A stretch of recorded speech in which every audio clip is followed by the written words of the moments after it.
Hey everybody, Matt from Bruiser Conversions. Today we got a customer's JK on the dyno, and we will show everybody how to disable the traction control when you run one of our fully tunable integration packages. Part of our traction control defeat program is making sure that you have the red OBD port of doom plugged into the Jeep side. Okay? After that, when you're ready to turn off the traction control for dyno purposes only, ignition on, engine off. Hold the accelerator to the floor. To defeat the traction control, hit your cruise control minus button and hold it. Then pull your headlight stalk towards you. You'll notice how the dashboard now will light up like a Christmas tree, and it will also include lighting up the red lightning bolt.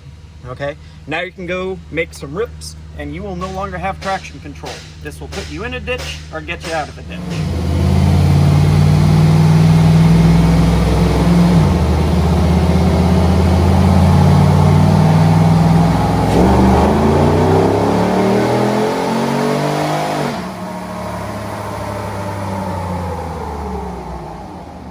Now that you're done making dyno pulls, you want to turn the traction control back on. Same story. Key on, engine off, throttle to the floor. This time you'll push the plus button on the cruise control. Hold it, flash the stalk towards you, the lightning bolt goes out, turn your key off, turn your key back on, and everybody goes back to normal.